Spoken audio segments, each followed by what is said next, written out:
DPR Motorsport were at Donington Park for the 6th round of the Caterham Motorsport season. Driver coaching forms an important part of the DPR Motorsport package, and with all sorts of weather being thrown at the drivers throughout testing, driver tuition was more important than ever to extract the full lap potential. We caught up with driver coaches Darren Burke and David Robinson to understand the role they play throughout the race weekend. Your role throughout a race weekend, it's a real big part of what we do here at DPR. So I guess your weekend starts on a Thursday. Yeah, it does. We're here from Thursday through till Sunday. Our sort of role changes a little bit through the weekend. On Thursday, it's about really getting the initial data set together, maybe getting a few reference laps in the car ourselves, and then as the drivers, we generally have less drivers on a Thursday, but as they arrive, we have say 6 drivers. All that data is pulled into one pot, thanks to Matt Ford, who does the data gathering on our side, and pulls that all together, and we use that data to really build up an ideal lap as a reference lap, and then look at each driver's performance against that, target little areas that they can improve on, try not to overload them with information at the same time, and then constructively build a lap throughout the day. Friday then builds into a bit more of the same, probably focusing on a few key areas. You'll get the big lump things done on Thursday, and Thursday is also when the car setup really is done in terms of big chunks, in terms of maybe me getting out in the car, looking at the base setup, and Friday's then tweaking the driver, maybe small adjustments to setup, but never really big things, so that they're then ready to go for qualifying on Saturday morning. And does your role stop at that point? I mean, obviously you don't go home, so what's your role on during the race weekend? Because obviously, hopefully, all the learning's been done by then. But what else? What comes on the race weekend?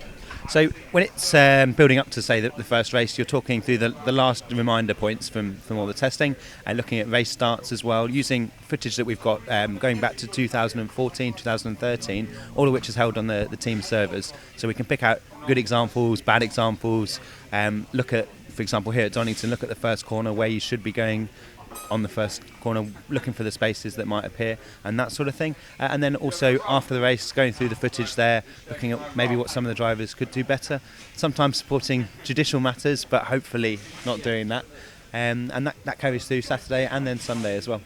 And I guess having such a big team, obviously we support 12 drivers or even more than that sometimes, having that big body of data to work from, we really can hone in on that ideal lap, and even if conditions change, we've generally got something to go back to and have a look at. Yeah, I mean that's the real strength of it. You've got 12 drivers here, I think it's 12 this weekend, and we've got that data for last year, the year before, the year before, the year before, and any sort of weather conditions we can look something up. If the track's changed, we can look to last year's footage, this year's footage, and talk about some of the changes that might have happened, and we've really got an encyclopedia of everything from the last few seasons. And to be honest, the biggest news of this season has been the addition of windows to the truck, so you're not completely isolated from the world. Yeah, it's amazing, to be honest. When people came in last year, and if they were wet, you're like, it's raining. Like, good to know. And this year, all we need to do is open the window and have a little peek. We like to look after you. Cheers, Dave. Thank you very much. So, Darren, we're here at Donington Park at the end of testing, so we're just about to go into the race weekend. I guess, first of all, how's things going on the truck?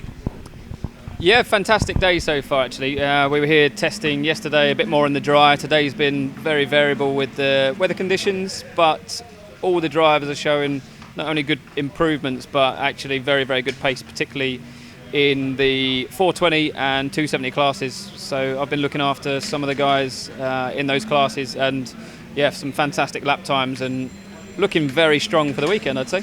You've just come back from Spa, had a good 24 hours, went well for you? Yeah, I was competing in the 24-hour Spa 24-hour with Blancpain Championship, which is fantastic.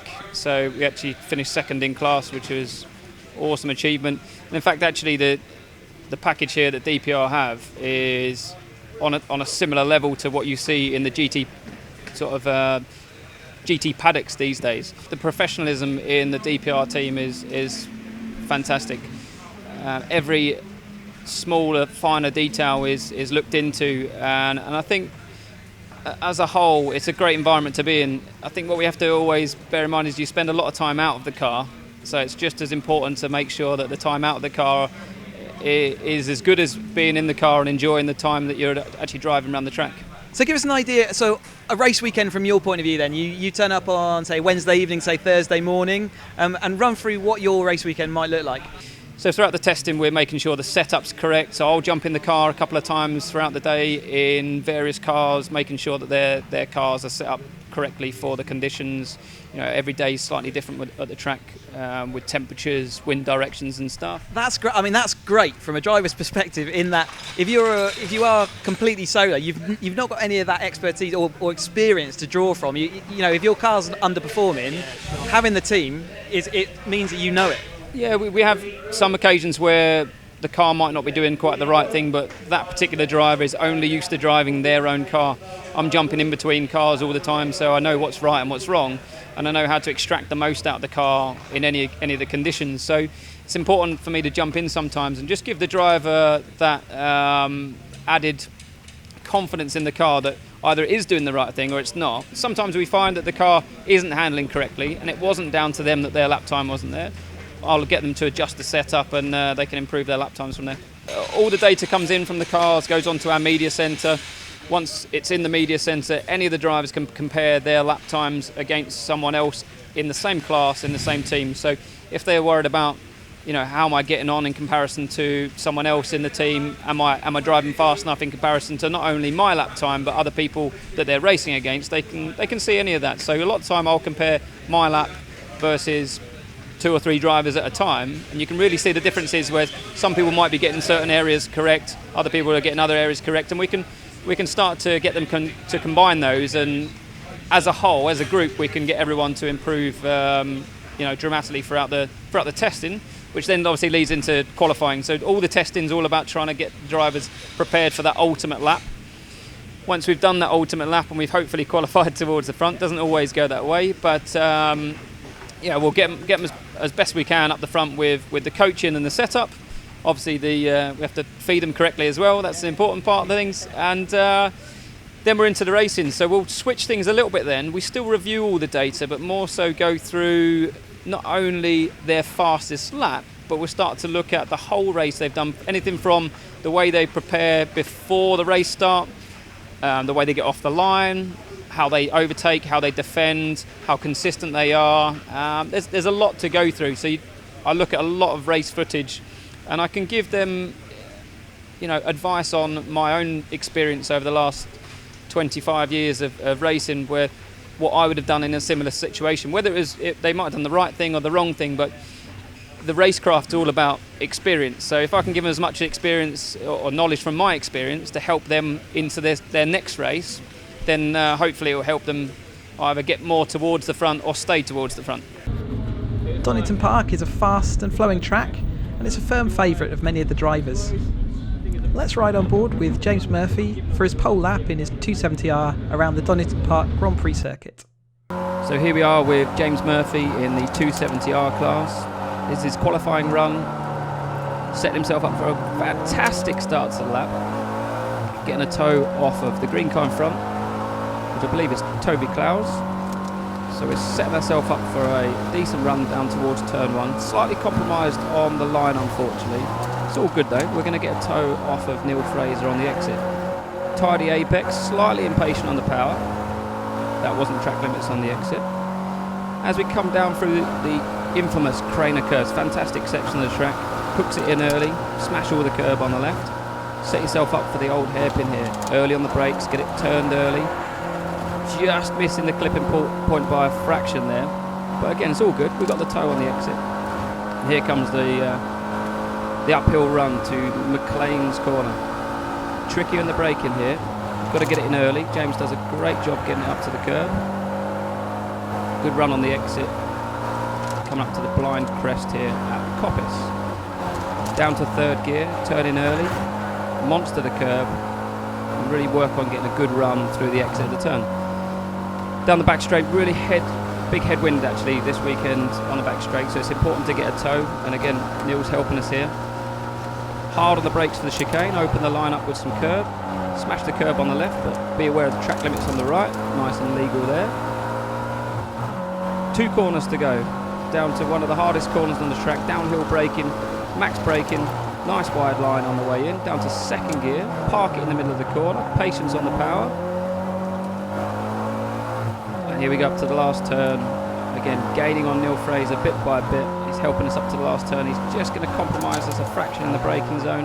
Little lock up from him in the front will just make the apex. And a run to the line. Missed a gear there, but all good. Didn't need to worry about that. And we take pole by almost 0.6 of a second. Happy days.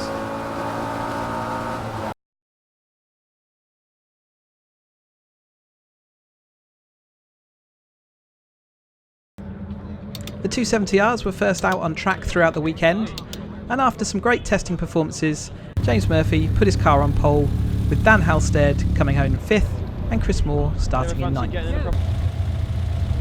As it is 3, maybe even 4 abreast at points going into Redgate for the very first time there, Scott. James turned a top-line qualification into very strong race-long performance, crossing the line in the lead for the majority of laps.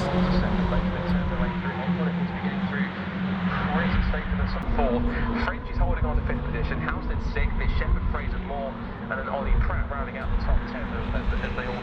Dan and Chris were involved in the lead group fight throughout, but weren't quite able to push forward to the podium positions. At the flag, James Murphy held off a strong charge from Greg Monks to take the victory. Chris Moore finished in 8th, just getting the best of Dan Halstead, who finished 9th.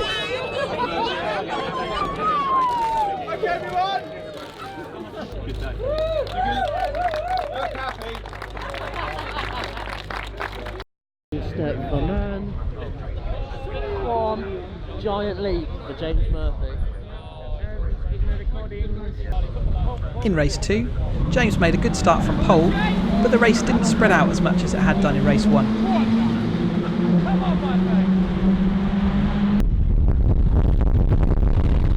A group of around 8 cars formed a fast lead pack, and it looked like James Murphy might break away with Tom Allen at some point throughout the race. However, Tom Allen's gear knob broke off and unfortunately had to pull into the pits to retirement. That left a front group of 7 cars to fight it out for the podium spots. James Murphy pulled off the double with a nicely controlled last lap, although it had been a lot harder work than in race 1. Dan Halstead and Chris Moore were both in podium positions at some points through the race,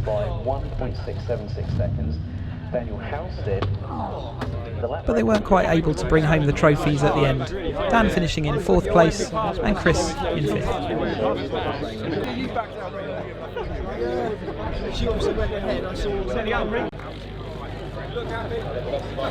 The whole team were delighted with the strong showing by the whole of the 270R squad, and it was great for James Murphy's run of bad luck to finally come to an end.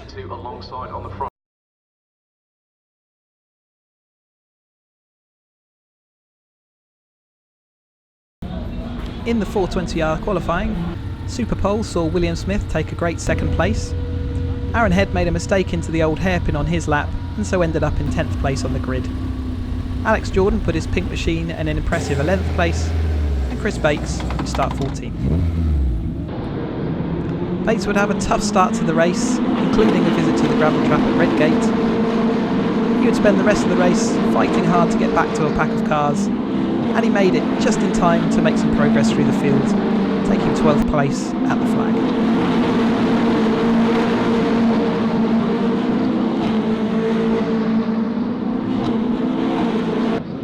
However, the race was notable for the number of track limit penalties being applied.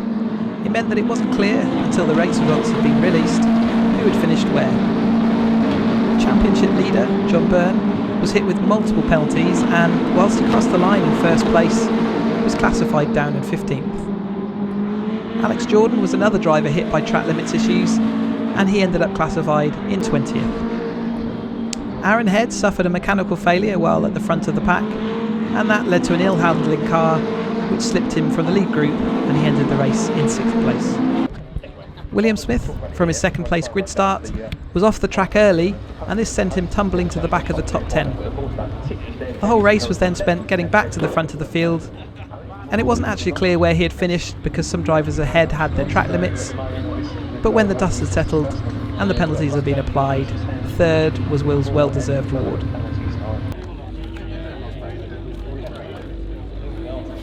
It's been a while, I've opened mine already, mate. It's like, I want to stay away.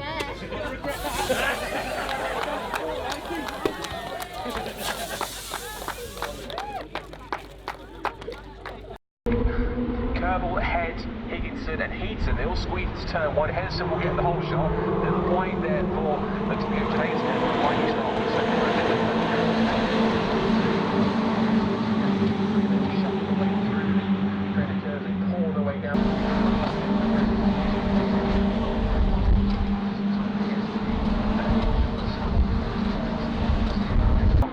In race 2, Chris Bates retired the car early after initially left him trailing the pack and with bad vibrations from a flat spot.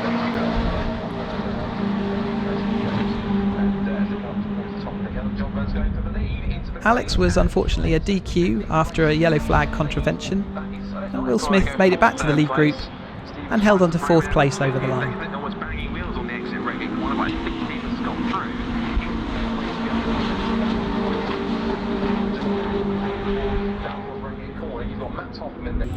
At the front of the pack, Aaron Head was just 0.2 seconds behind a recovering John Byrne to take a well-deserved 2nd place trophy.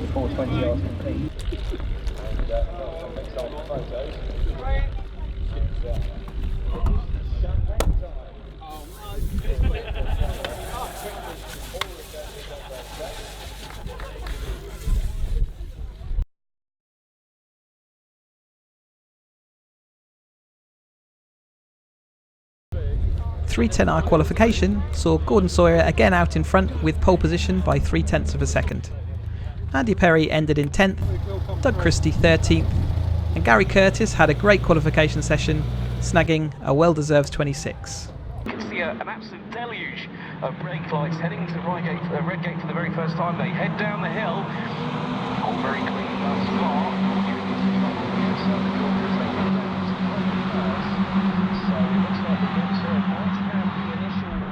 After some initial scraps, Sawyer almost broke away from the group on a couple of occasions.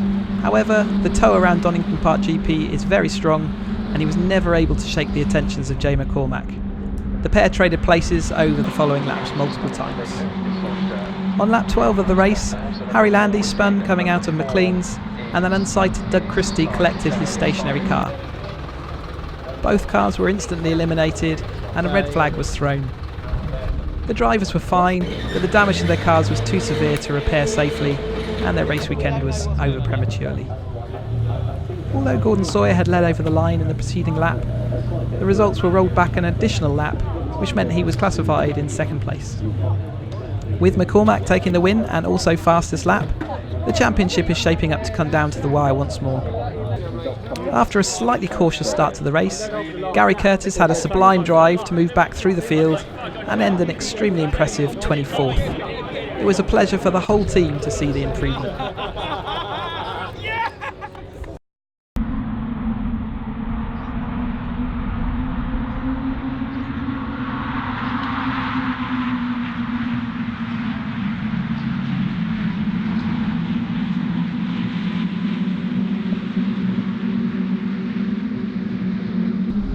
Race 2 was another fraught affair throughout the field.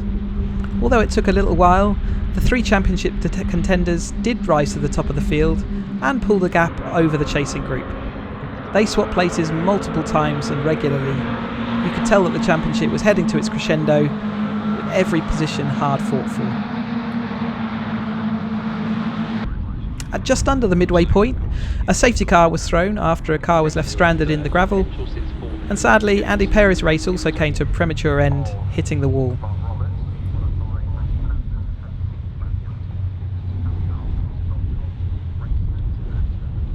It took a while for the cars to be cleared and for racing to be safe to commence once more, so it was all going to come down to a final sprint for the line.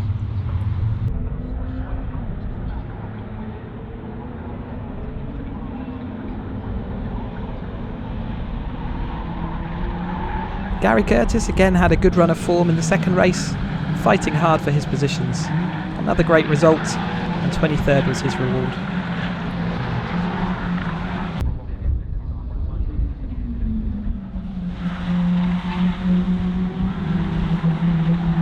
At the front, Gordon managed to clinch his 7th win of the season. Grensinger taking 2nd and McCormack 3rd. The championship drop scores are still in favour of Gordon Sawyer, but there's still everything very much up for grabs for all 3 of them.